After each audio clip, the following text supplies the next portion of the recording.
നമസ്കാരം. മേഴത്തൂർ സ്വാമികൾ വന്നില്ലല്ലോ അമ്മേ. സ്വാമിയെ കണ്ടില്ലല്ലോ തിരുമേനി. സ്വാമികൾ സമയത്ത് തന്നെ എത്തും. നമ്മളെല്ലാം റെഡിയാക്കി വെച്ചാ മതി. ദേവ, എനിക്ക് നല്ല പേടിയുണ്ട് മോനെ. ശിവയെ കൊണ്ടതില്ലെന്ന് സ്വാമിജിയോട് എങ്ങനെ പറയും? പറഞ്ഞേ പറ്റൂ. ഈ കളത്തിന് മുന്നിലേക്ക് അവനെ കൊണ്ടുവന്ന ശരിയാവില്ല. പൂജ മംഗളമായി നടക്കണമെങ്കിൽ അതേ മാർഗമുള്ളൂ. അമ്മ സ്വാമികളെ എങ്ങനെയെങ്കിലും പറഞ്ഞ് മനസ്സിലാക്കണം.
മണി,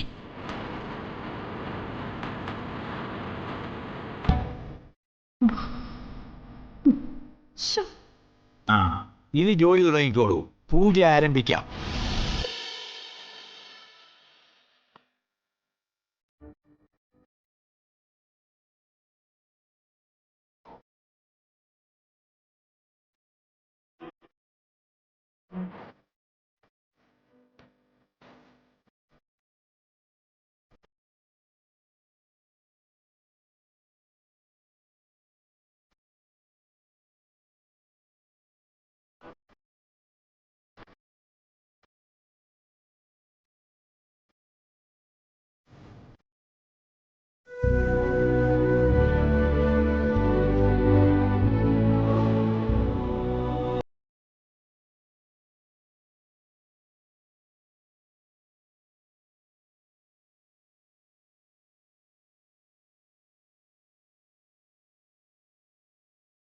മൈ ഗോഡ്, ആരാ ഈ മുറി ഇങ്ങനെ സൂപ്പർ ആക്കിയത്? നീയാണോ ബേട്ടി? Thanks Jyothi, you did very well. So nice. Thank you. മുറി എങ്ങനെ, ഇഷ്ടപ്പെട്ടോ? ശിവ, തൽക്കാലം ഈ വേഷമൊക്കെ ഒന്ന് മാറ്റി നീ ഒന്ന് ഫ്രഷ് ആകുക. എത്ര നാളായടാ നിന്നെ ഒന്ന് കണ്ടിട്ട്? ഞാൻ എല്ലാരെയും കാണുന്നുണ്ടായിരുന്നമ്മേ. നിങ്ങൾക്ക് എന്നെ കാണാൻ പറ്റാതെ പോയത്. ഞാൻ അമ്മയെ കുറ്റം പറയുന്നില്ല. എല്ലാം എന്റെ തെറ്റാ. ഞാൻ ജനിക്കാൻ പാടില്ലായിരുന്നു. മോനെ, അങ്ങനെ പറയല്ലടാ. അമ്മ നിന്നെ ഓർത്ത് വേദനിക്കാത്ത ഒരു നിമിഷം പോലും ഉണ്ടായിട്ടില്ല.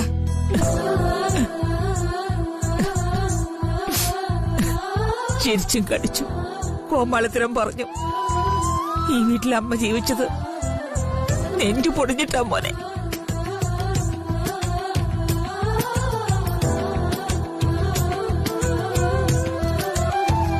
അമരാവതിയിലെ പത്മാവതി അമ്മ കരയാൻ പാടില്ലല്ലോ. മനസ്സ് കരിങ്കല്ലാക്കി അമ്മ മുഖത്ത് സന്തോഷം കാട്ടി.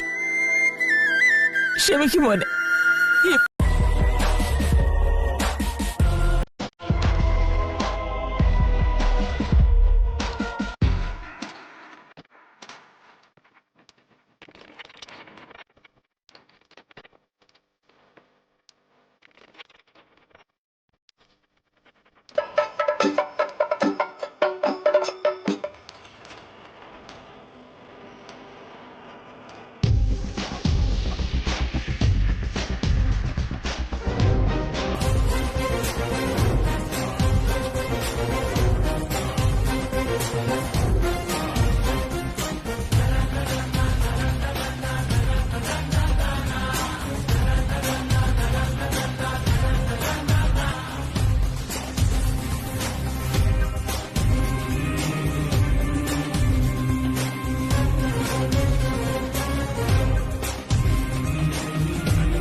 ശിവ,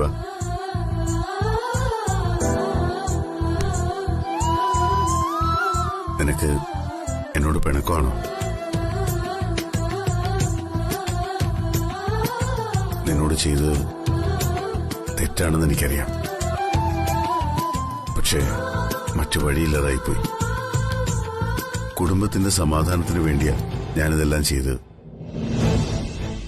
പെൺകുട്ടികൾക്കൊക്കെ നിന്നെ പേടിയാ. ഇത്രയും നാൾ നിന്നെ ആശുപത്രി നിർത്തിയതിന് ഏട്ടൻ നിന്നോട് ക്ഷമ ചോദിക്കാൻ. എനിക്ക് ഭ്രാന്തില്ല ചേട്ടാ.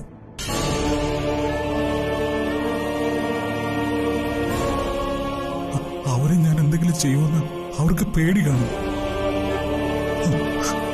അതിന് അവരെ കുറ്റം പറഞ്ഞിട്ട് കാര്യമില്ല.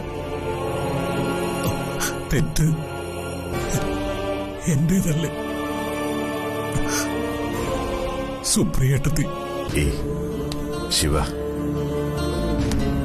അതൊക്കെ കഴിഞ്ഞ കഥയല്ലേ.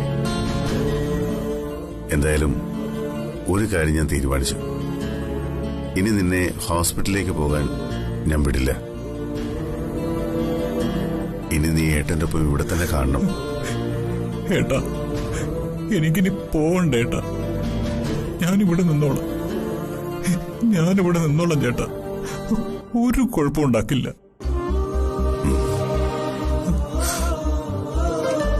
നിന്നെ പൂജയ്ക്ക് കൊണ്ടുവരുന്നതിൽ ഏറ്റവും കൂടുതൽ എതിർപ്പ് പ്രകടിപ്പിച്ചത് ഞാനാ.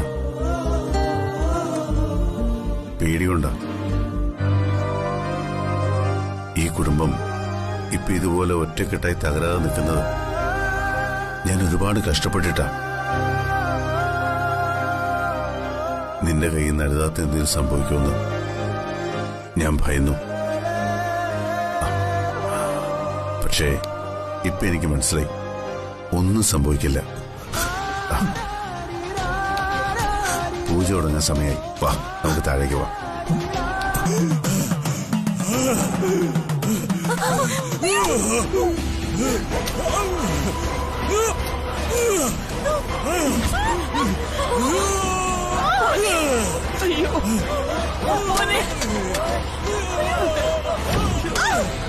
ശിവ, ശിവ, ശിവ, ശിവ, വേണ്ട. ശിവ,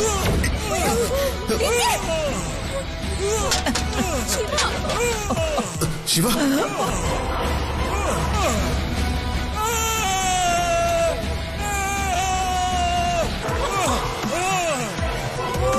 ശിവ.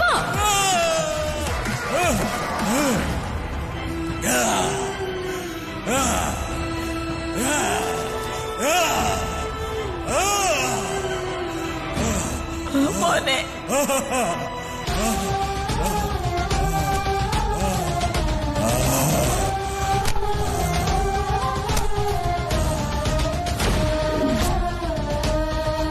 പിന്നെ ആരാ സമ്മതിക്കണ്ടേ? DKയോ അതോ അമ്മയോ? അല്ല,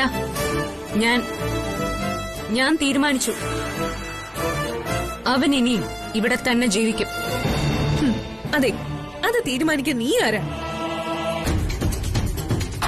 ഏട്ടത്തിയമ്മ,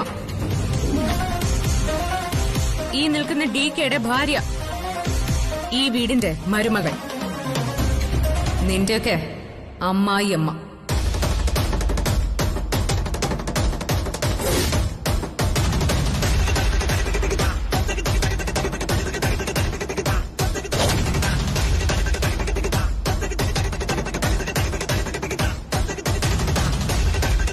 ശിവ ഒരു രോഗിയാണ്, സമ്മതിച്ചു. എന്നുവെച്ച് അവനെങ്ങനെ തള്ളിക്കളയാൻ പറ്റില്ല.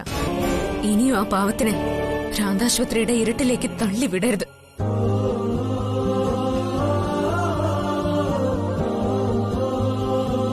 എനിക്ക് അവനെ ജീവിതത്തിലേക്ക് തിരിച്ചു കൊണ്ടുവരാൻ കഴിയും. നിങ്ങളുടെ അനിയനല്ലേ, സ്വന്തം ചോരയല്ലേ അവൻ. പഴയതുപോലെ കളിച്ചും ചിരിച്ചും നടക്കുന്ന ശിവയെ കാണാൻ നിങ്ങൾക്കും ആഗ്രഹമില്ലേ?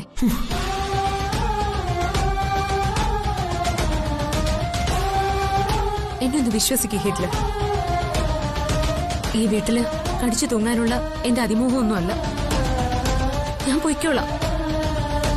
പക്ഷെ ആ പാവത്തിന് ഇങ്ങനെ കൈവിടരുത്. ഡോക്ടർ, ഒന്ന് പറഞ്ഞു കൊടുക്ക. അവന്റെ എല്ലാ ഉത്തരവാദിത്വവും ഞാൻ ഏറ്റെടുത്തോളാം. പഴയ ശിവേ ഞാൻ നിങ്ങൾക്ക് തിരിച്ചു തരും.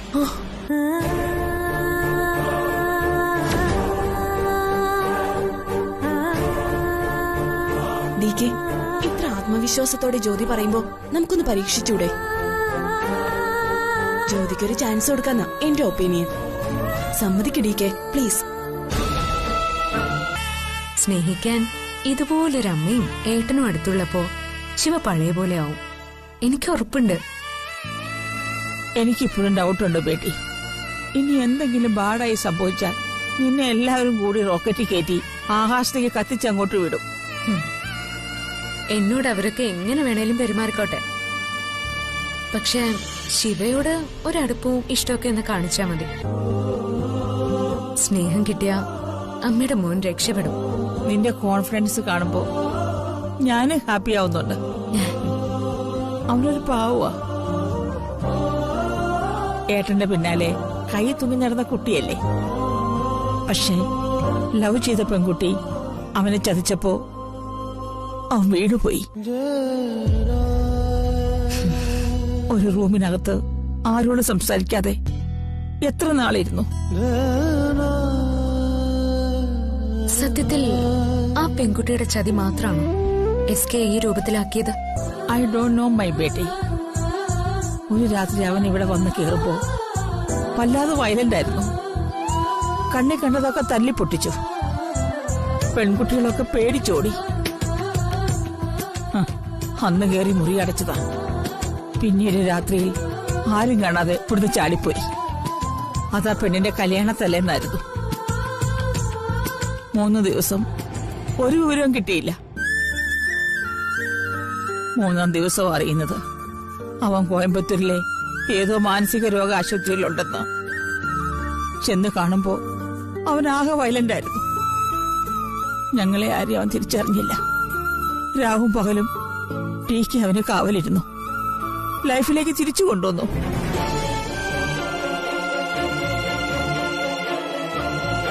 അന്ന് സുപ്രിയ ഉണ്ടായിരുന്നോ DKക്കൊപ്പം? യെസ്, അവളും DKക്കൊപ്പം നിന്നു.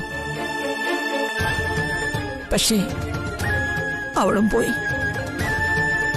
സുപ്രിയയുടെ മരണത്തിന് ഉത്തരവാദി ശിവയാണെന്ന് പറയുന്നത് ശരിയാണോ അമ്മ? എല്ലാരും അങ്ങനെ പറയുന്നു. പക്ഷെ ഞാൻ എങ്ങനെ വിശ്വസിക്കും? ഒന്ന് സത്യം, അവള് മരിച്ചു ഒരു ആക്സിഡന്റിൽ.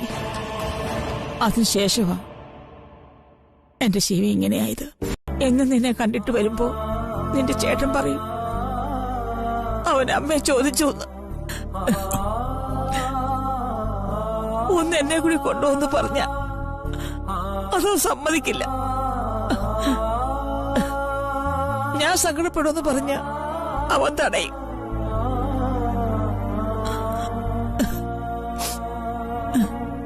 ഒരു ദിവസം എല്ലാ അസുഖവും മാറി അമ്മയുടെ മോനെ ഞാൻ തിരിച്ചു തരും എന്നവൻ എന്നോട് പറഞ്ഞു.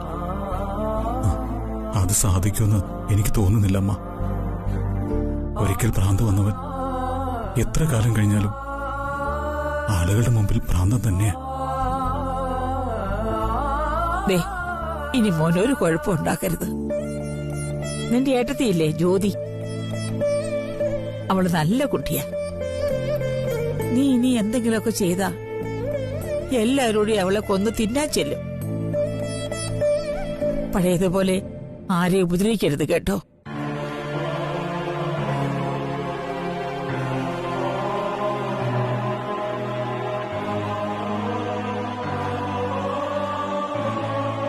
എനിക്കറിയില്ല അമ്മ.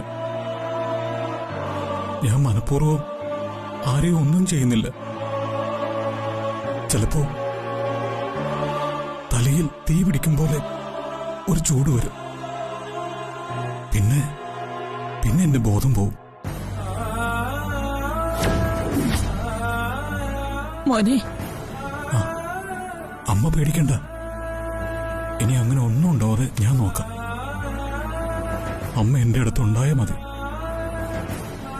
തലയിൽ തീ പിടിക്കുമ്പോ ഞാൻ അമ്മയെ കെട്ടിപ്പിടിച്ചിരുന്നോളാം. എന്റെ പൊന്നു മോനെ.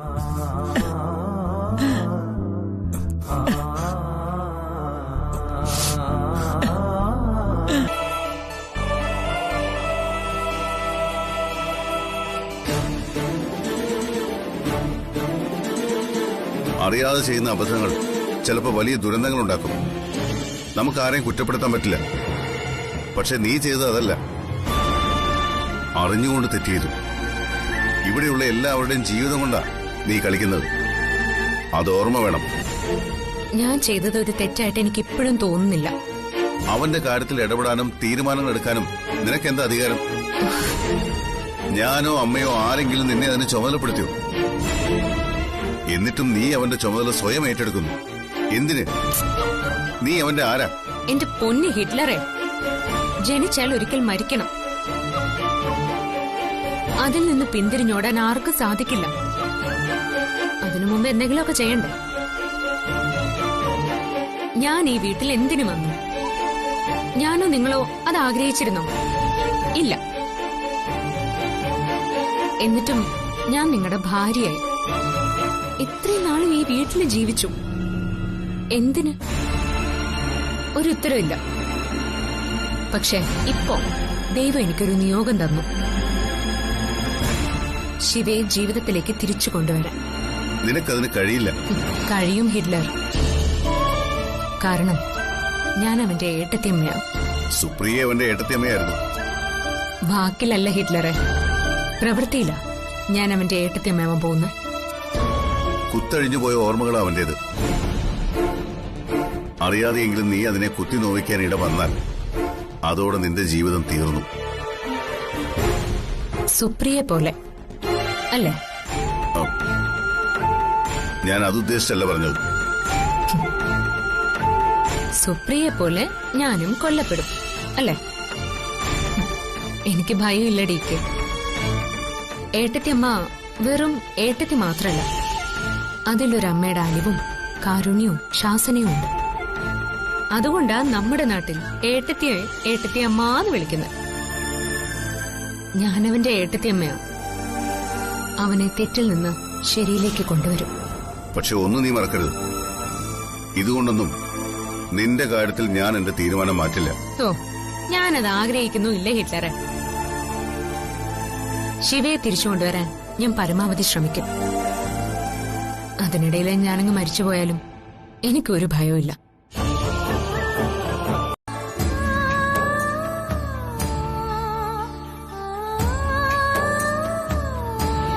പണ്ട് ശിവ ഈ മുറി തന്നെയാണോ താമസിച്ചിരുന്നത്? ചോദിച്ചത് കേട്ടില്ലേ? ഇത് ശിവയുടെ മുറിയായിരുന്നോന്ന്.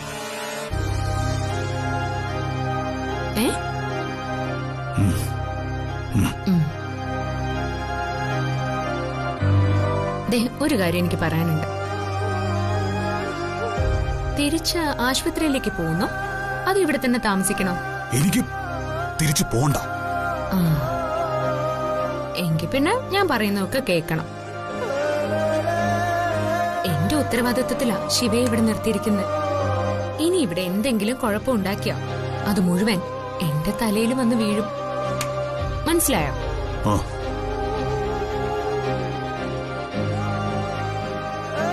എന്തിനാ നിന്റെ ചേട്ടനെ പോലെ ഇങ്ങനെ മസിൽ പിടിച്ച് നിൽക്കുന്നത്? മസിൽ വിട്ടേ.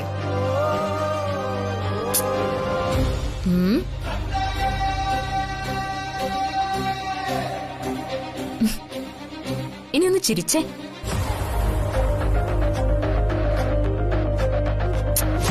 ഒന്ന് ചിരിച്ചേ കാണട്ടെ.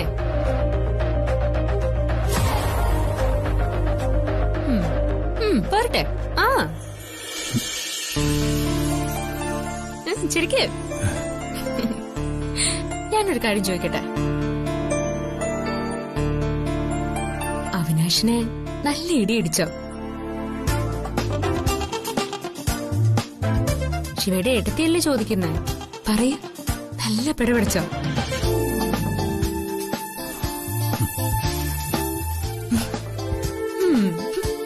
ഇപ്പഴാ എനിക്ക് സമാധാനായത്. അവനത് കിട്ടേണ്ടതാ. അത്രയ്ക്ക് ദുഷ്ടനവൻ.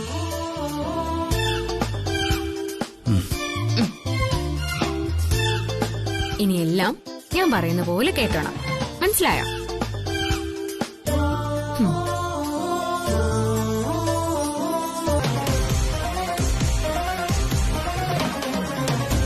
മായേച്ചി, ദേ ഇങ്ങനെ പോയാ ആ ജ്യോതിയ ഭ്രാന്തനെ നേരെയാക്കും.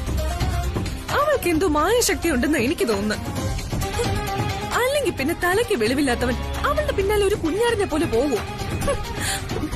ആ പ്രാന്ത വയലിൻ വായിക്കുന്ന അവൾക്ക് എങ്ങനെ മനസ്സിലായി?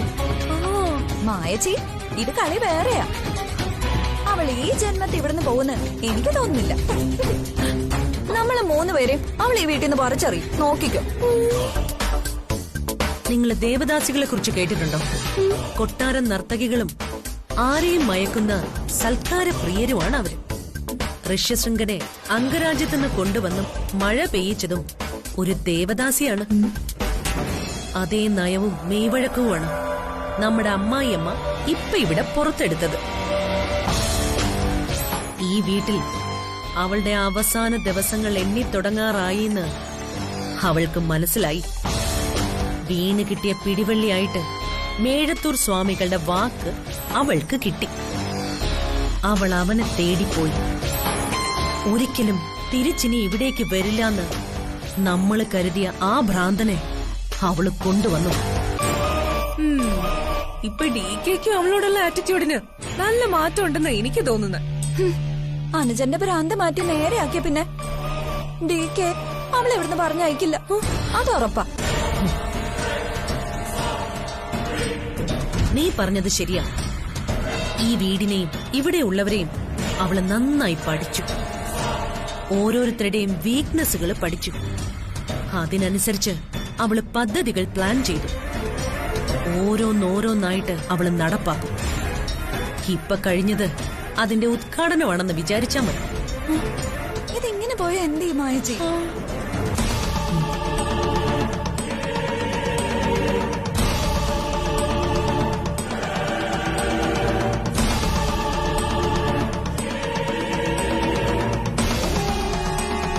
മായേച്ചി, ഒരു പുരുഷന്റെ മനസ്സിന് ഇളക്കം തട്ടാനും ഒരാളോട് പ്രേമം തോന്നാനും അതിന് സമയമൊന്നും വേണ്ട. ഉദ്ഘാടനം ഇങ്ങനെയാണെങ്കിൽ ഇതിന്റെ അവസാനം എങ്ങനെയായിരിക്കും? അവളുടെ സാരി തുമ്പിൽ അവളെ DK കെട്ടിയിടും. ശിവ, ഈ വീട്ടിൽ നമ്മളെ ജയിക്കാൻ അവള് കൊണ്ടുവന്ന വജ്രായുധം, അതേ ആയുധം കൊണ്ട് തന്നെ ഞാൻ അവളെ ഇവിടുന്ന് പടിയടച്ച് പിണ്ടം വെക്കും. അതെങ്ങനെ? ഈ ഭ്രാന്തമാരെ സൂക്ഷിക്കണം മായച്ചി. അല്ലെങ്കിൽ തന്നെ അവന് പണ്ടേ നമ്മളെ കണ്ടൂടാ. അവളവന്റെ പ്രിയപ്പെട്ടവളായി മാറാൻ അധിക സമയമൊന്നും വേണ്ട. പിന്നെ അവളെ തൊടാൻ പോലും നമ്മളെ കൊണ്ടുപറ്റില്ല. കണക്ക് കൂട്ടിക്കളിക്കണം. അവര് തമ്മിൽ അടുക്കട്ടെ. പക്ഷേ അവള് DKയുടെ ഭാര്യയാ, അവനോ DKയുടെ അനിയൻ. തമ്മിൽ അടുപ്പിച്ച് ഭിന്നിപ്പിക്കുന്നതിന്റെ സുഖം ഒന്ന് വേറെ തന്നെയാ മക്കളെ. അമരാവതിയിലെ മന്ധരയുടെ കളി നിങ്ങൾ ഇനി കാണാൻ പോകുന്നതേയുള്ളൂ.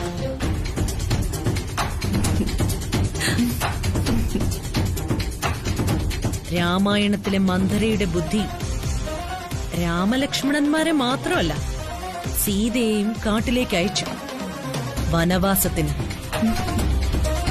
ഇവിടെ അവൾക്ക് നമ്മൾ കൊടുക്കാൻ പോകുന്നതും അതേ വനവാസമാണ്. 14 വർഷം കഴിഞ്ഞ് സീത തിരിച്ചു വന്നു. പക്ഷേ ഇവൾക്കൊരു തിരിച്ചുവരവുണ്ടാവില്ല.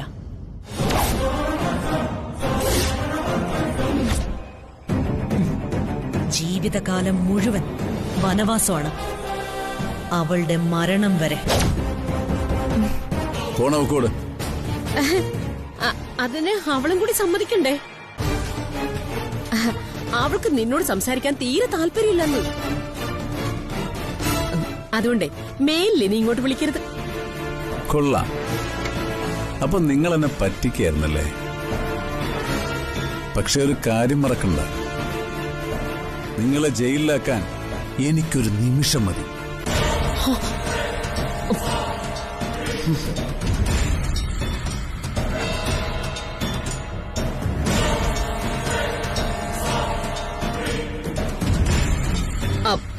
നീ എന്താന്ന് വെച്ചാ ചെയ്. അവൾക്ക് താല്പര്യമില്ലെങ്കിൽ പിന്നെ ഞാൻ എന്ത് പറഞ്ഞിട്ട് എന്താ കാര്യം? എന്നാ പിന്നെ മകളോട് ഒരു കാര്യം കൂടെ പറഞ്ഞേക്ക്. ഇപ്പൊ തീരുമാനിച്ചുറപ്പിച്ച കല്യാണം ഉണ്ടല്ലോ, അത് ഞാൻ നടത്തില്ല. നിങ്ങളുടെ മോളും ഞാനും തമ്മിലുള്ള ഫോട്ടോസും വീഡിയോസും ഒക്കെ ഞാൻ ആ പയ്യന് നേരിട്ടങ്ങ് കൊടുക്കും.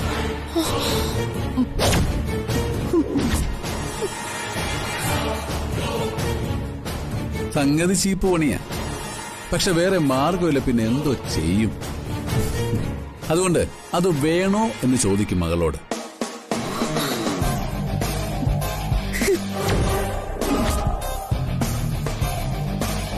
ചോദിക്കാം, ഞാൻ ചോദിക്കാം. എന്നിട്ട് ഞാൻ അങ്ങോട്ട് വിളിക്കാം. ദേ, അതുവരെ നീ അബദ്ധമൊന്നും ചെയ്തേക്കല്ലേ. അപ്പൊ ശരി.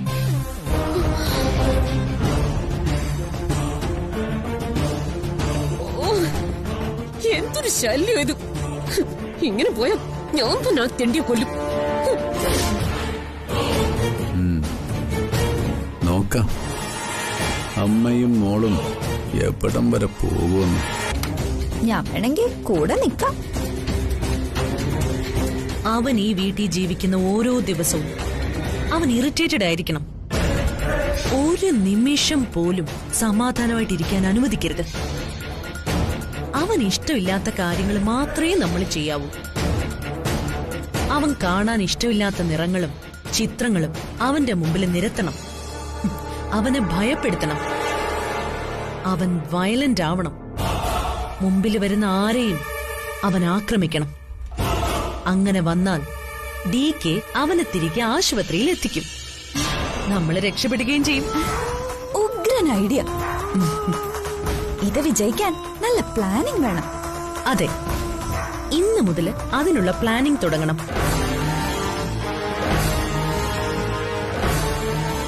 അവൻ ഇവിടുന്ന് പോകുന്നതുവരെ നമ്മൾ അവനെ ഇറിറ്റേറ്റ് ചെയ്യണം.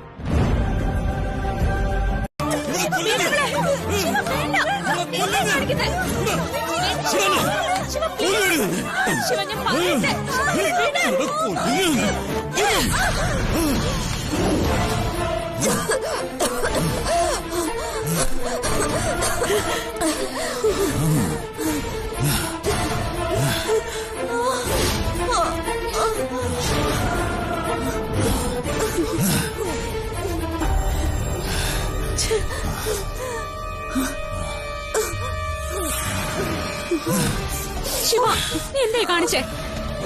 ഇനി ആശുപത്രി കൊണ്ടുപോയി വിടണോ? നീ ചീത്തയാണെന്ന് ഇവള് പറഞ്ഞു. ഇനി ആരെങ്കിലും ഇവളെ കുറിച്ച് അങ്ങനെ പറഞ്ഞ കൊല്ലു ഞാൻ.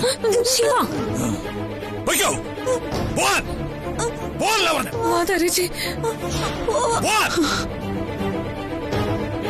മായ, മായ നീയും പോയിക്കോ. ശിവ, ഞാൻ നോക്കിക്കോളാം. പോ.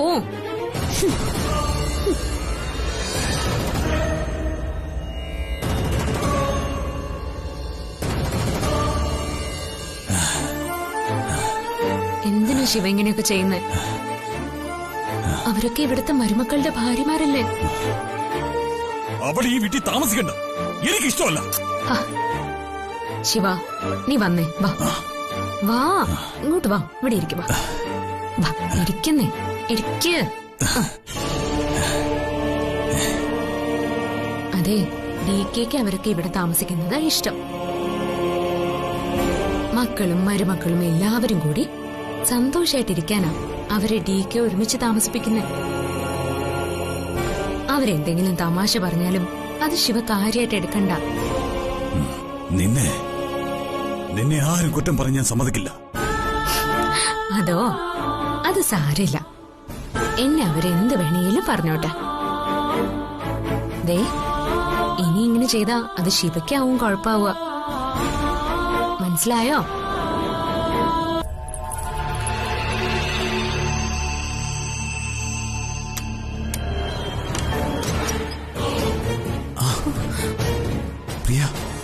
എന്തിനാ ഇപ്പൊ ഇങ്ങോട്ട് വന്നേ?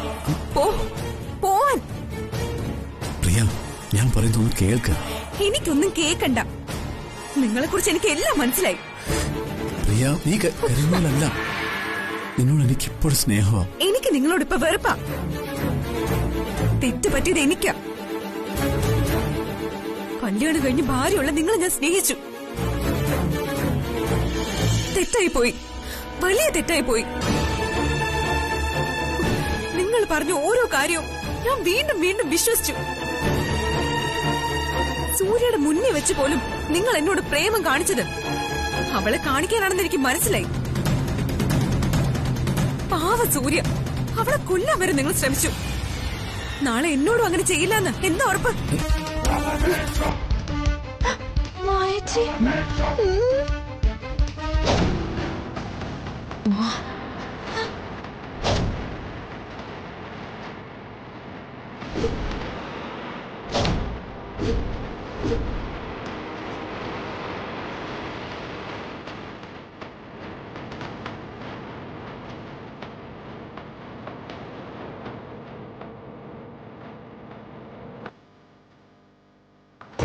അല്ല, ശിവ എന്തിനാ താഴേക്ക് വന്നത്? എന്തെങ്കിലും ആവശ്യം ഉണ്ടായിരുന്നെങ്കിൽ ഒന്ന് വിളിച്ചാ മതിയായിരുന്നല്ലോ. ഞങ്ങൾ ആരെങ്കിലും മേലോട്ട് വന്നേനെ. നിങ്ങൾ പറഞ്ഞത് അത്രയും ഞാൻ കേട്ടു.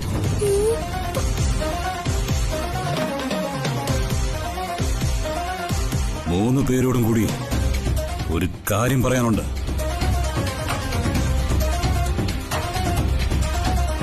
ജ്യോതിയെ ആരും കുറ്റം പറയുന്നത് എനിക്കിഷ്ടമല്ല.